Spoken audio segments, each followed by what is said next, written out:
نحمدہ ونصلی علی رسولہ الکریم اما بعد اعوذ باللہ من الشیطان الرجیم بسم اللہ الرحمن الرحیم وَلَقَدْ أَرْسَلْنَا رُسُلًا مِّن قَبْلِكَ وَجَعَلْنَا لَهُمْ أَزْوَاجًا وَذُرِّيَّةً وَمَا كَانَ لِرَسُولٍ أَن يَأْتِيَ بِآيَةٍ إِلَّا بِإِذْنِ اللَّهِ لِكُلِّ أَجَلٍ كِتَابٌ صدق اللہ العظیم۔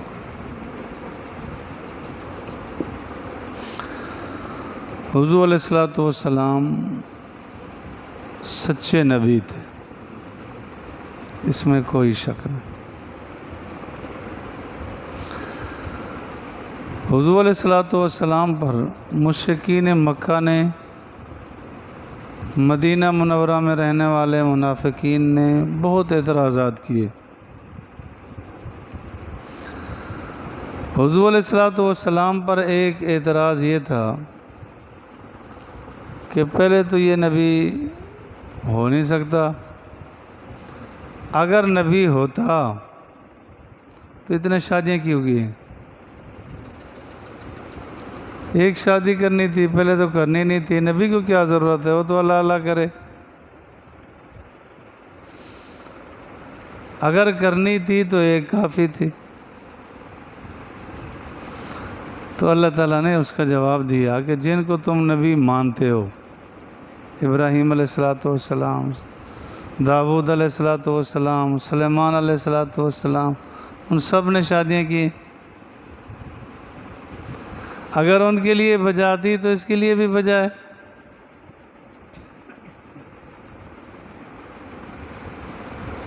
کہ داؤد علیہ السلام کی 100 بیویاں تھیں، سلیمان علیہ السلام کی 300 بیویاں تھیں، 700 لونڈیاں تھیں۔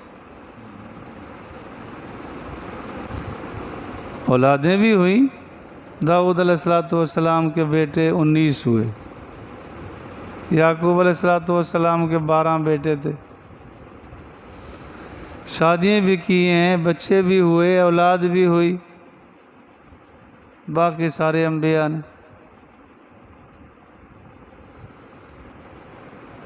تو حضور علیہ السلام پر کیا اعتراض ہے؟ آپ علیہ السلام نے 11 نکاح کیے۔ جس وقت آپ علیہ السلام دنیا سے تشریف لے گئے تو 9 نکاح میں باقی تھی۔ حضرت خدیجہ اور حضرت زینب یہ آپ علیہ السلام کی زندگی میں ہی وفات پا گئی تھی۔ حضرت خدیجہ رضی اللہ تعالیٰ عنہ کا تو انتقال مکہ میں ہو گیا، جنت المعلیٰ میں۔ تو حضرت زینب رضی اللہ تعالیٰ عنہ کا مدینہ منورہ میں ہوا، جنت البقیع میں۔ باقی 9 نکاح میں تھیں۔ یہ کہنا ہے تو بیجا کہ حضور علیہ السلام نے جب حضرت خدیجہ رضی اللہ تعالیٰ عنہ سے شادی کی، ان کی عمر 40 سال تھی۔ آپ علیہ السلام کی عمر مبارک 25 سال تھی۔ کیا جو شادیوں کا خواہش مند ہو وہ ایسی شادی کیا کرتا بڑھیا سے؟ پھر جب تک حضرت خدیجہ رضی اللہ تعالیٰ عنہ رہیں، آپ نے دوسرا نکاح نہیں کیا، دوسری شادی نہیں کی۔ تو آپ علیہ السلام کی عمر 51-52 سال ہو گئی تھی جب حضرت خدیجہ تشریف لے گئی۔ 63 سال آپ کی کل عمر ہوئی۔ تو جو شہوت رانی کے لیے شادیاں کیا کرتے ہیں وہ ایسے تو نہیں کرتے، وہ تو 80 سال کا ہوتا ہے، وہ تو ایک بچی تلاش کرتا ہے، یہ سوچ ہوتی ہے۔ آپ علیہ السلام نے زیادہ شادیاں کی ہیں، ایک تو یہ وجہ تھی کہ دین زیادہ پھیلے۔ بہت سارے ایسے مسائل ہیں جو مرد عورتوں کو نہیں بتا سکتا، شوہر اور بات ہے، عام آدمی بسانے کے لیے بڑا مسئلہ ہوتا، عورت کو آسانی سے بتا سکتی، ان کو ضروری اور اندرونی مسائل ہوتے ہیں تو عورت بتا سکتی۔ پھر حضور علیہ الصلوۃ والسلام نے کئی خاندانوں میں کی، تو جس خاندان میں آپ نے شادی کی وہ سارے خاندان والے متوجہ ہو گئے کہ یہ ہمارا داماد ہے۔ پھر حضور کے اخلاق، آج کا دور تو نہیں، کسی کو بیٹی دے دی پھر چند دنوں کے بعد سسر اور داماد کی بول چال بھی نہیں ہوتی، تھوڑے عرصے کے بعد بار دعائیں کر رہے ہوتے ہیں کہ اس وقت مصیبت پڑ گئی اس کو دے بیٹھے۔ تو حضور جیسا داماد، حضور جیسے اخلاق، تو حضور علیہ الصلوۃ والسلام نے جوانی تو ایک بڑھیا کے ساتھ گزار دی، باقی نکاح کیے دین پھیلانے کے لیے، آگے پہنچانے کے لیے۔ پھر یہ حدیث بھی آپ نے بار بار سنی کہ عام آدمی مسلمان جب جنت میں چلا جائے گا دنیاوی اعتبار سے اس کو 100 آدمی کی طاقت نصیب ہوگی، اور نبی کو وہ دنیا میں نصیب ہوتی ہے۔ اب اتنا بڑا طاقتور آدمی اور پھر ایک بڑھیا کے ساتھ جوانی گزار دے، باقیوں کے ساتھ تھوڑا عرصہ، اتنا شادیاں کرے تو اس کا تو اور صبر ہے۔ تو ان کا اعتراض غلط تھا، غلط ہی اعتراض تھا۔ پھر نبی علیہ الصلوۃ والسلام یا باقی انبیاء ان کے کچھ خصوصیات بھی ہوتے ہیں، امت کے لیے تو یہی ہے مثنی و ثلاث و رباع، بس 2 3 4 کر سکتے ہیں۔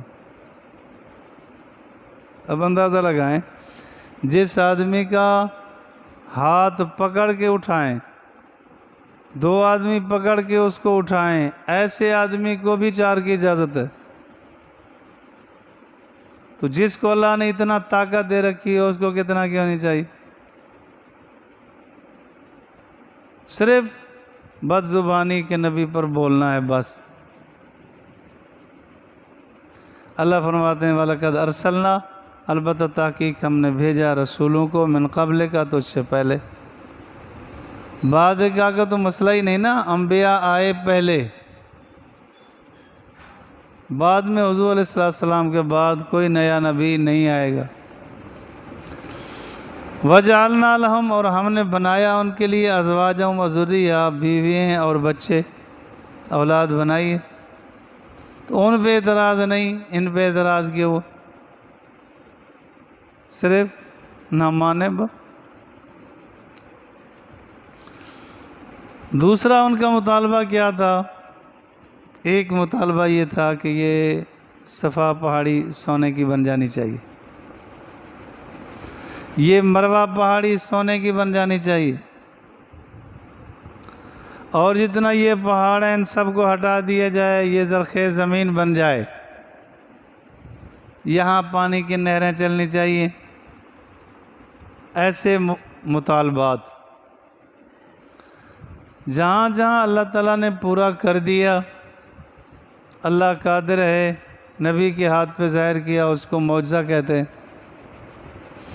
یہ بات بھی یاد رکھنے کی ہے کہ معجزہ عاجز کر دینے والی چیز، خرق عادت خلاف عادت اگر نبی کے ہاتھ پہ ظاہر ہو جائے تو اس کو معجزہ کہتے ہیں، اور خلاف عادت کسی ولی کے ہاتھ پہ ظاہر ہو جائے تو اس کو کرامت کہتے ہیں۔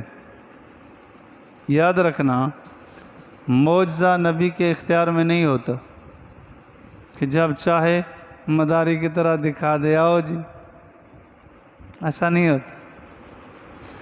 کرامت ولی کے اختیار میں نہیں ہوتی کہ جب چاہے دکھا دے،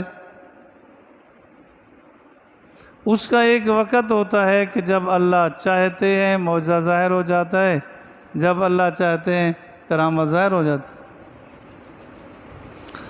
اگلی بات یاد رکھنا کہ معجزے کا منکر کافر ہوگا،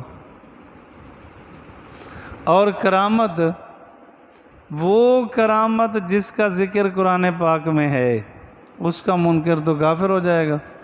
جیسے حضرت مریم کے واقعات ہیں کہ بے موسمے پالا جاتے تھے، ایسی کرامت کا انکار کفر ہے۔ عام کسی ولی کی کرامت کو کوئی نہ مانے، کافر نہیں، لیکن ماننا چاہیے۔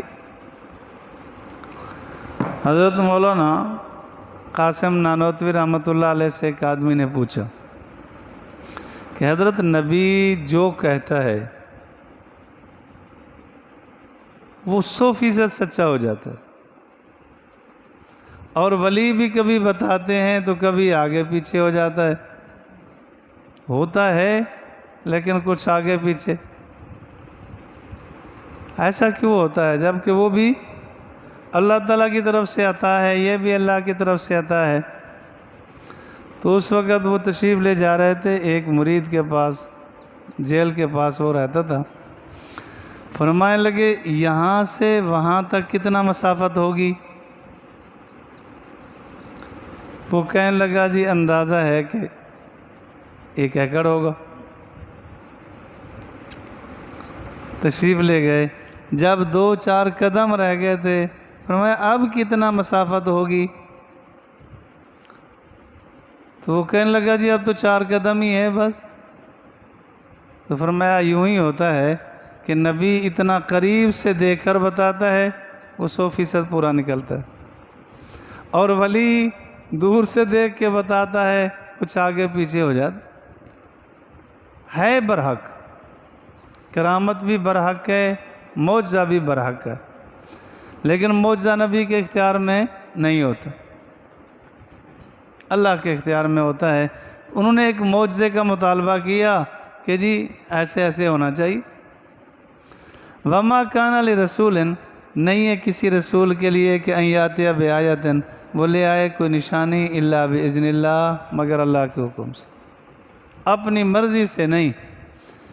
ویسے جتنا معجزات آپ علیہ الصلوۃ والسلام سے ظاہر ہوئے کسی اور سے اتنا نہیں ہوئے،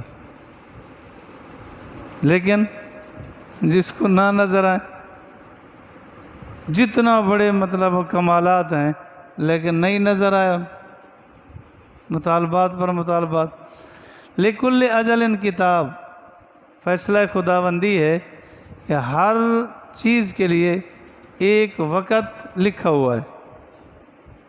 معجزہ ہے، کرامت ہے، جو احکامات اللہ نے بھیجنے ہیں، ظاہر کرنے ہیں، وہ لکھے ہوئے ہیں۔ اللہ کو پتہ ہے کہ اس وقت جائیں گے، اس سے پہلے لاکھ مطالبہ کرتے رہے نہیں پورے ہوں۔ اللہ مجھے اور آپ کو قرآن سمجھنے کی توفیق دے اور اتباع سنت، اتباع شریعت نصیب فرمائے۔